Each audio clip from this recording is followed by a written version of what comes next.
Good morning friends. രാവിലെ cooking തുടങ്ങാൻ പോവുക.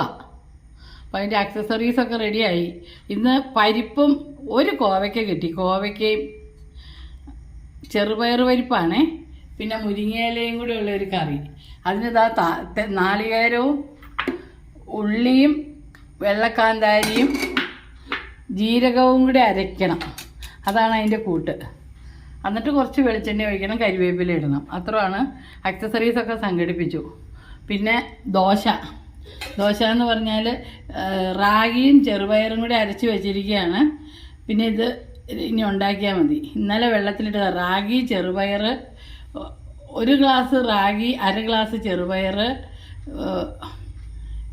ഒരല്പം അര ടേബിൾ സ്പൂൺ ഉഴുന്ന്, ടീസ്പൂൺ ഉഴുന്ന്, അര ടീസ്പൂൺ ഉഴുന്ന്. ഇതൊക്കെ തെറ്റിപ്പോവും. പിന്നെ അത് ഇന്നലെ വെള്ളത്തിലിട്ട് 2 മണിക്കൂർ കുതിർത്തിയിട്ട് അരച്ച് വെച്ചിരിക്കണ മാവാണ്. ഇതിൻ്റെ കൺസിസ്റ്റൻസി നല്ല ദോശയുടെ കൺസിസ്റ്റൻസി തന്നെ. പിന്നെ ഇതിൽ 2 കുരുമുളക് രാവിലെ ഇട്ടിട്ടുണ്ട് ഗൈസ്. ഒരു പ്രത്യേക ടേസ്റ്റാണ്. ഈ ദോശ തിന്നുമ്പോൾ കുരുമുളക് കടിച്ച് തിന്നാം.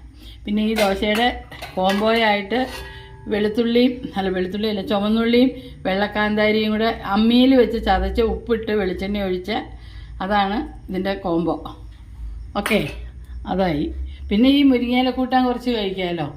പിന്നെ ഫ്രിഡ്ജിൽ ക്യാബേജ് തോരൻ ഇരിപ്പുണ്ട്. പിന്നെ ഒരു സർപ്രൈസ് ഉണ്ട് കേട്ടോ. ഇതെന്താണെന്ന് പറയട്ടെ. ഇത് മാത്രം കാണിച്ചു തരാവേ. ഇത് വേനൽക്കാലത്ത് ചക്കയുണ്ടായപ്പോൾ ധാരാളം ചക്കയുണ്ടായി. അപ്പോൾ ഈ ചക്ക കയറ്റി അങ്ങനെ കുറേയൊക്കെ വീണപ്പോൾ എനിക്ക് കുശുമ്പ് കയറി. എല്ലാ വർഷവും അതെ. ഞാനൊരു 4-5 ചക്കയെങ്കിലും ചുളയെടുത്ത് ഹസ്ബൻഡും കൂടും അത് അരിഞ്ഞ് ഓരോ ദിവസവും ഒരു ചക്ക ആവി കയറ്റി ഈ സ്റ്റീമറിൽ വെച്ച് ആവി കയറ്റിയിട്ട് ഉണക്കി വയ്ക്കും. ഉണക്കി ഒരു വലിയ പാത്രത്തിൽ നമ്മളത് സൂക്ഷിച്ച് വയ്ക്കും. അത് കഴിഞ്ഞ് മഴക്കാലത്ത് ഇനി അടുത്ത ചക്ക ഉണ്ടാവണ വരെ ഇരിക്കും. ഫ്രിഡ്ജിൽ വെച്ചാൽ മതി. അവിടെ ഫ്രീസറിൽ വെച്ചാൽ അവിടെ ഇരുന്നോളും. 2-3 പാത്രം ഉണ്ടായിരുന്നു. അപ്പോൾ ഫ്രീസറിൽ എടുത്തിട്ടില്ല. ഇത് പുറത്തിരിക്കുന്ന പാത്രത്തിലാണ് നമ്മൾ എടുക്കുന്നത്. അപ്പോൾ അതിൽ നിന്ന് ഇന്നലെ വൈകുന്നേരം വെള്ളത്തിലിട്ടതാണ്. ഇനി ഇത് ഇങ്ങനെ വെള്ളം ഊറ്റിയിട്ട് ചീഞ്ചട്ടിയിൽ കടുക് വറുത്തിട്ട് കരിവേപ്പിലയും ഉഴുന്ന് പരിപ്പും ഒക്കെ ഇട്ട്, ഇത് ഇത്തിരി മഞ്ഞപ്പൊടിയും ഉപ്പ് ഞങ്ങളിപ്പോൾ ഹിമാലയൻ സോൾട്ടാട്ടോ ആയിരുന്നു. അത് ഇടയ്ക്ക് തീർന്നിരുന്നു, വീണ്ടും വാങ്ങിച്ചു. ഉപ്പിട്ട് അടച്ചു വെച്ച് കഴിഞ്ഞാൽ 10 മിനിറ്റ് വെന്ത് കഴിയുമ്പോൾ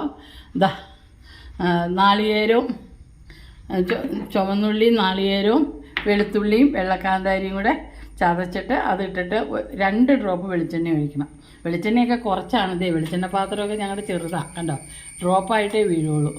അപ്പോൾ അങ്ങനെ ഇതാണ് ഞങ്ങളുടെ മിക്സി. ഇതാണ് എൻ്റെ വർക്ക് ഏരിയ, എൻ്റെ ഏരിയ. നിങ്ങളെപ്പോഴും